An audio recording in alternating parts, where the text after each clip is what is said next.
ಶ್ರೀಕೃಷ್ಣಾಯ ನಮಃ. ವಸುದೇವಸುತಂ ದೇವಂ ಕಂಸಚಾಣೂರಮರ್ದನಂ ದೇವಕೀ ಪರಮಾನಂದಂ ಕೃಷ್ಣಂ ವಂದೇ ಜಗದ್ಗುರುಂ. ಬ್ರಹ್ಮಸ್ಥಾನ ಸರೋಜ ಮಧ್ಯವಿಲಸಚ್ಛೀತಾಂಶು ಪೀಠಸ್ಥಿತಂ ಸ್ಫೂರ್ಜತ್ಸೂರ್ಯರುಚಿಂ ವರಾಭಯಕರಂ ಕರ್ಪೂರಕುಂದೋಜ್ವಲಂ ಶ್ವೇತಸ್ರಗ್ವಸನಾನುಲೇಪನಯುತಂ ವಿದ್ಯುದ್ರುಚಾ ಕಾಂತಯ ಸಂಶ್ಲಿಷ್ಟಾರ್ಧತನುಂ ಪ್ರಸನ್ನವದನಂ ವಂದೇ ಗುರುಂ ಸಾದರಂ. ಶ್ರೀಗುರುಭ್ಯೋ ನಮಃ. ಲಂಬೋದರಂ ಪರಮಸುಂದರಮೇಕದಂತಂ ರಕ್ತಾಂಬರಂ ತ್ರಿನಯನಂ ಪರಮಂ ಪವಿತ್ರಂ ಉದ್ಯದ್ದಿವಾಕರಕರೋಜ್ವಲಕಾಯಕಾಂತಂ ವಿಘ್ನೇಶ್ವರಂ ಸಕಲವಿಘ್ನಹರಂ ನಮಾಮಿ. ತ್ವಾಂ ದೇವ ವಿಘ್ನದಲನೇತಿ ಚ ಸುಂದರೇತಿ ಭಕ್ತಿಪ್ರಿಯೇತಿ ಸುಖದೇತಿ ಫಲಪ್ರದೇತಿ ವಿದ್ಯಾಪ್ರದೇತ್ಯಗಹರೇತಿ ಚ ಯೇ ಸ್ತುವಂತಿ ತೇಭ್ಯೋ ಗಣೇಶವರದೋ ಭವ ನಿತ್ಯಮೇವ. ಶ್ರೀಮಹಾಗಣಪತಯೇ ನಮಃ. ಯಾ ಕುಂದೇಂದು ತುಷಾರಹಾರಧವಳಾ ಯಾ ಶುಭ್ರವಸ್ತ್ರಾವೃತಾ ಯಾ ವೀಣಾ ವರದಂಡಮಂಡಿತಕರ ಯಾ ಶ್ವೇತಪದ್ಮಾಸನ ಯಾ ಬ್ರಹ್ಮಾಚ್ಯುತಶಂಕರ ಪ್ರಭೃತಿಭಿರ್ದೇವೈ ಸದಾ ವಂದಿತಾ ಸಾ ಮಾಂ ಪಾತು ಸರಸ್ವತೀ ಭಗವತೀ ನಿಶೇಷಜಾಡ್ಯಾಪಃ. ಶ್ರೀ ಸರಸ್ವತ್ಯೇ ನಮಃ. ವೇದಾರ್ಥತತ್ವವಿಶದೀಕರಣೇನ ಪುಂಸಾಮುಚ್ಚೈರ್ಗತಿಂ ಜಗತಿ ಯೋ ದಯಯಾ ವಿಧಾತುಂ ರಮ್ಯಾಂ ಪುರಾಣಪದವೀಂ ಪ್ರಣಿನಾಯ ತಸ್ಮೈ ಲೋಕೇಶವೈಭವಪುಷೇ ಋಷಯೇ ನಮಸ್ತಾತ್. ತಸ್ಮೈ ವ್ಯಾಸಾಯ ಮುನಯೇ ಸರ್ವಜ್ಞಾಯ ಮಹರ್ಷಯೇ ಪರಾಶರ್ಯಾಯ ಶಾಂತಾಯ ನಮೋ ನಾರಾಯಣಾತ್ಮನೇ. ಶ್ರೀ ವ್ಯಾಸಾಯ ನಮಃ. ನಾರಾಯಣಂ ನಮಸ್ಕೃತ್ಯ ನರಂ ಚೈವ ನರೋತ್ತಮಂ ದೇವೀಂ ಸರಸ್ವತೀಂ ವ್ಯಾಸಂ ತತೋ ಜಯಮುದೀರಯೇತ್. ಕನಕರುಚಿದುಕೂಲಃ ಕುಂಡಲೋಲ್ಲಾಸಿಗಲ್ಲಃ ಶಮಿತಭುವನಭಾರಃ ಕೋಪಿ ಲೀಲಾವತಾರಃ ತ್ರಿಭುವನಸುಖಕಾರಿ ಶೇಷಶಾಯೀ ಮುಕುಂದೋ ಪರಿಕಲಿತರಮಾಂಗೋ ಮಂಗಲಂ ನಸ್ತನೋತು. ನಮಾಮಿ ಗೋವಿಂದಪದಾರವಿಂದಂ ಸದೇಂದಿರಾನಂದನಮುತ್ತಮಾಡ್ಯಂ ಜಗಜ್ಜನಾನಾಂ ಹೃದಯ ಸನ್ನಿವಿಷ್ಟಂ ಮಹಾಜನೈಕಾಯನಮುತ್ತಮೋತ್ತಮಂ. ನಮಸ್ತೆ ಚಕ್ರಹಸ್ತಾಯ ಶಾಂಗಹಸ್ತಾಯ ತೇ ನಮಃ. ನಂದಹಸ್ತಾಯ ತೇ ವಿಷ್ಣೋ ಶಂಖಹಸ್ತಾಯ ತೇ ನಮಃ. ಓಂ ನಮೋ ವಾಸುದೇವಾಯ ನಮಃ ಸಂಕರ್ಷಣಾಯ ಚ ಪ್ರದ್ಯುಮ್ನಾಯ ನಮಸ್ತುಭ್ಯಂ ಅನಿರುದ್ಧಾಯ ತೇ ನಮಃ. ಅನಾಕಾರೋ ಮಹೋಜಾಶ್ಚ ಯಶ್ಚಾದೃಷ್ಟಗತಿರ್ದಿವಿ ಜಗತ್ಪೂಜ್ಯೋ ಜಗತ್ಪ್ರಾಣಂ ತಂ ವಾಯುಂ ಪ್ರಣಮಾಮ್ಯಹಂ. ವಾಯುರೂಪಿ ಪರಮಾತ್ಮನೇ ನಮಃ. ಪ್ರಿಯ ಬಾಂಧವರೇ, ನಮ್ಮ ಈ ಶ್ರೀ ಲಾಲಿಕೃಷ್ಣ ಚಾನಲ್ಗೆ ಸ್ವಾಗತ. ಹಿಂದಿನ ವಿಡಿಯೋದ ಮುಂದುವರಿದ ಭಾಗವಾದ ಇಂದಿನ ವಿಡಿಯೋದಲ್ಲಿ ನಾವು ಶ್ರೀಮದ್ ವಾಯು ಮಹಾಪುರಾಣದ ದ್ವಿತೀಯ ಖಂಡದ 24ನೆಯ ಅಧ್ಯಾಯದ ಉತ್ತರಾಂಶದ ವಿಚಾರ ಮಾಡೋಣ. ಈ ಅಧ್ಯಾಯದಲ್ಲಿ ವೈವಸ್ವತ ಮನುವಂಶ ವರ್ಣನೆ, ನಿಷಾದಾದಿ ಸಪ್ತಸ್ವರಗಳು, 21 ಮೂರ್ಛನೆಗಳು, 41 ತಾಳಗಳು ಮತ್ತು ಅವುಗಳ ಅಧಿದೇವತೆಗಳು ಇವರ ವರ್ಣನೆಯ ವಿಚಾರ ಮಾಡೋಣ. ಶ್ರೀಕೃಷ್ಣಾಯ ನಮಃ. ಸೂತಮುನಿಯು ಹೇಳುತ್ತಾರೆ, ಎಲೆ ಮಹರ್ಷಿಗಳೇ, ಆ ದ್ವಾರಕಾ ನಗರದಲ್ಲಿ ಮುದಿತನ, ಹಸಿವು, ಬಾಯಾರಿಕೆ, ಮೃತ್ಯು, ರೋಗ ಇವುಗಳ ಭಯವು ಯಾವಾಗಲೂ ಇಲ್ಲವೇ ಇಲ್ಲ. ಏಕೆಂದರೆ ಅದು ಬ್ರಹ್ಮಲೋಕಕ್ಕೆ ಸಮವಾಗಿರುವುದು. ಎಲೈ ಮುನಿವರ್ಯರೇ, ಗಾಂಧರ್ವ ವಿದ್ಯೆಯನ್ನು ಕುರಿತು ಯಾವ ವಿಷಯವನ್ನು ಕೇಳಿದಿರೋ ಅದನ್ನು ಯಥಾಸ್ಥಿತವಾಗಿ ನಿರೂಪಿಸುವೆನು. ಸಾವಧಾನವಾಗಿ ಕೇಳಿರಿ. ಸೂತಮುನಿಯು ಹೇಳುತ್ತಾರೆ, 7 ಸ್ವರಗಳು, 3 ಗ್ರಾಮಗಳು ಅಂದರೆ ಶ್ರುತಿಗಳ ಗುಂಪುಗಳು, 21 ಮೂರ್ಛನೆಗಳು ಅಂದರೆ ಸ್ವರಗಳ ಕ್ರಮಬದ್ಧ ಚಲನೆಗಳು ಇವೆ. ಹಾಗೂ ವಿಭಿನ್ನ ರೀತಿಯ ವಿಶ್ರಾಂತಿ ಅಂದರೆ ವಿರಾಮಗಳು ಇವೆ. ಅದೇ ರೀತಿ ತಾಳಗಳು 49 ವಿಧಗಳಾಗಿವೆ. ಇವುಗಳೆಲ್ಲ ಸೇರಿ ಸ್ವರಮಂಡಲ ಅಂದರೆ ಸಂಗೀತದ ಸಂಪೂರ್ಣ ವ್ಯವಸ್ಥೆ ರೂಪುಗೊಂಡಿದೆ. ಷಡ್ಜ, ಋಷಭ, ಗಾಂಧಾರ, ಮಧ್ಯಮ, ಪಂಚಮ, ದೈವತ ಹಾಗೂ ನಿಷಾದ ಈ 7 ಸ್ವರಗಳು ಸಂಗೀತದ ಮೂಲಭೂತ ಸ್ವರಗಳಾಗಿವೆ. ಇವುಗಳ ಮೂಲಕವೇ ಸಂಗೀತವು ಪ್ರಾರಂಭವಾಗುತ್ತದೆ ಮತ್ತು ಸಂಪೂರ್ಣವಾಗಿ ವ್ಯಕ್ತವಾಗುತ್ತದೆ. ಅಂದರೆ ಸ್ವರಗಳು, ಗ್ರಾಮಗಳು, ಮೂರ್ಛನೆಗಳು, ತಾಳಗಳು ಮತ್ತು ಅವುಗಳ ವೈವಿಧ್ಯ ಸಂಗೀತದ ಆಧಾರ 7 ಸ್ವರಗಳೇ ಆಗಿದ್ದು ಅವುಗಳ ಸಂಯೋಜನೆಯಿಂದಲೇ ರಾಗ, ತಾಳ, ಗಾನ ಇತ್ಯಾದಿಗಳು ರೂಪುಗೊಳ್ಳುತ್ತವೆ. ಸೌವೀರಿ, ಹರಿಣ, ಕಲೋಪಬಲ, ಶುದ್ಧ ಮಧ್ಯಮ, ಶಾಂಘಿ, ಪಾವನಿ ಮತ್ತು ದೃಷ್ಟತ ಇವು ಮಧ್ಯಮಗ್ರಾಮ ಎಂಬ ಹೆಸರಿನಿಂದ ವಿಖ್ಯಾತವಾಗಿದೆ. ಷಡ್ಜ ಗ್ರಾಮದಲ್ಲಿ ಉತ್ತರಮಂದ್ರ, ಜನನಿ, ಉತ್ತರಾಯತ, ಶುದ್ಧ ಷಡ್ಜ ಇವುಗಳು ವಿಖ್ಯಾತವಾಗಿವೆ. ಇವುಗಳನ್ನು 7ನೆಯದೆಂದು ತಿಳಿಯಬೇಕು. ಗಾಂಧಾರ ಗ್ರಾಮಗಳನ್ನು ವರ್ಣಿಸುವೆನು ಕೇಳಿರಿ. ಅವುಗಳಲ್ಲಿ ಮೊದಲನೆಯದು ಅಗ್ನಿಷ್ಟೋಮಿ ಕ್ರಮವಾಗಿಯೂ, 2ನೆಯದು ವಾಜಪೇಯಿಕವಾಗಿಯೂ, 3ನೆಯದು ಪೌಂಡ್ರಕವಾಗಿಯೂ, 4ನೆಯದು ಅಶ್ವಮೇಧವಾಗಿಯೂ, 5ನೆಯದು ರಾಜಸೂಯವಾಗಿಯೂ, 6ನೆಯದು ಚಕ್ರಸುವರ್ಣಕವಾಗಿಯೂ, 7ನೆಯದು ಗೋಸವನಾಮಕವಾಗಿಯೂ, 8ನೆಯದು ಮಹಾವೃಷ್ಟಿಕವಾಗಿಯೂ, 9ನೆಯದು ಬ್ರಹ್ಮದಾನ ನಾಮಕವಾಗಿಯೂ, 10ನೆಯದು ಪ್ರಜಾಪತ್ಯ ನಾಮಧೇಯವಾಗಿಯೂ ಇವೆಯೆಂದು ತಿಳಿಯಬೇಕು. ಅನಂತರ ಅವು ನಾಗಪಕ್ಷಾಶ್ರಯ, ಗೋತರ, ಹಯಕ್ರಾಂತ, ಮೃಗಕ್ರಾಂತ, ವಿಷ್ಣುಕ್ರಾಂತ, ಮನೋಹರ, ಸೂರ್ಯಕ್ರಾಂತ, ವರೇಣ್ಯ, ಮುತ್ತಕೋಕಿಲವಾದಿನ, ಸಾವಿತ್ರ, ಅರ್ಧಸಾವಿತ್ರ, ಸರ್ವತೋಮಂದ್ರವೆಂದು ಪ್ರಖ್ಯಾತವಾಗಿವೆ.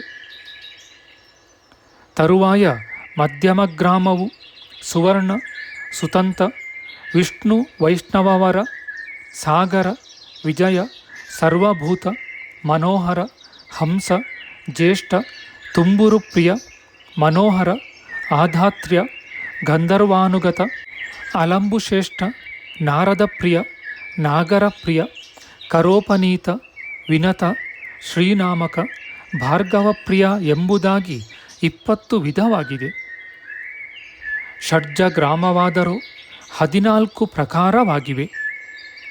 ಅದರಂತೆ ಗಾಂಧಾರ ಗ್ರಾಮದಲ್ಲಿ 15 ಪ್ರಭೇದಗಳು ಇವೆಯೆಂದು ಜ್ಞಾನಿಗಳು ಹೇಳುವರು. ಬ್ರಹ್ಮದೇವನು ಗಾಂಧಾರಿಯನ್ನು ಸಸೌವೀರವೆಂದು ವರ್ಣಿಸುವನು. ಈ ಸಂಗೀತ ಪ್ರಕರಣದಲ್ಲಿ ಉತ್ತರಾದಿ ಸ್ವರಕ್ಕೆ ಬ್ರಹ್ಮದೇವನು ದೇವತೆಯಾಗಿರುವನು. ಹರಿದೇಶದಲ್ಲಿ ಉತ್ಪನ್ನವಾಗಿರುವುದರಿಂದ ಅದು ಹರಿಣಾಸ್ಯ ನಾಮಕವಾಗಿದೆ. ಮೂರ್ಛನೆಯೇ ಹರಿಣಾಸ್ಯವಾಗಿದೆ. ಇದಕ್ಕೆ ಇಂದ್ರನು ಅಧಿದೇವತೆಯಾಗಿರುವನು. ಸ್ವರಮಂಡಲದಲ್ಲಿ ಸ್ವರಗಳು ಹಸ್ತ ಚಮತ್ಕಾರಗಳಿಂದ ವ್ಯಕ್ತವಾಗುವುದರಿಂದ ಕರೋಪನೀತ ವಿತತವೆಂದೂ ಕಲೋಪಗತವೆಂದೂ ಪ್ರಖ್ಯಾತವಾಗಿವೆ. ಇವಕ್ಕೆ ಮರುತ್ತುಗಳೇ ದೇವತೆಗಳಾಗಿರುವರು. ಮನುದೇಶ ಸಮುತ್ಪನ್ನವಾದ ಮೂರ್ಛನೆಯು ಶುದ್ಧ ಮಧ್ಯಮವೆಂದು ಪ್ರಖ್ಯಾತವಾಗಿವೆ. ಅವುಗಳಲ್ಲಿ ಮಧ್ಯಮ ಸ್ವರವು ಶುದ್ಧವಾಗಿದೆ. ಇದಕ್ಕೆ ಗಂಧರ್ವರು ದೇವತೆಗಳಾಗಿರುವರು. ಸಿದ್ಧರಿಗೆ ಮಾರ್ಗದರ್ಶಕಗಳಾದ ಮೃಗಗಳ ಸಂಗಡ ಸಂಚರಿಸುವುದರಿಂದ, ಅಂದರೆ ಮೃಗಗಳಿಗೆ ಆನಂದಕರವಾಗಿರುವುದರಿಂದ ಅದಕ್ಕೆ ಮಾರ್ಗಿ ಎಂಬ ನಾಮವು ಸಂಭವಿಸಿದೆ. ಇದಕ್ಕೆ ಮೃಗೇಂದ್ರನು ದೇವತೆಯಾಗಿರುವನು. ಆ ಸ್ವರವು ಮಹರ್ಷಿಗಳ ಆಶ್ರಮಗಳಲ್ಲಿ ಜನಿಸಿ ಅಸಂಖ್ಯಾತ ಪೌರವರ ಸ್ವರಗಳನ್ನು ಸೇರಿ ಮೂರ್ಛಿಗೊಳಿಸುವುದರಿಂದ ರಜನಿ ಎಂದು ರಜೋಗುಣದಿಂದ ಪ್ರಖ್ಯಾತವಾಗಿದೆ. ತಾಲವು ಉತ್ತರ ಮಂದ್ರಾಂಶವು ಷಡ್ಜ ದೈವತವಾಗಿದೆ. ಆದುದರಿಂದ ಉತ್ತರ ಕಾಲವನ್ನು ಮೊದಲನೆಯ ಸ್ವಾಯತವೆಂದು ಕರೆಯುವರು. ಅದೇ ಉತ್ತರ ಮಂದ್ರವಾಗಿದೆ. ಇದಕ್ಕೆ ಧ್ರುವರಾಯನೇ ದೇವತೆಯಾಗಿರುವನು. ಇದು ನಿಜವಾಗಿದೆ.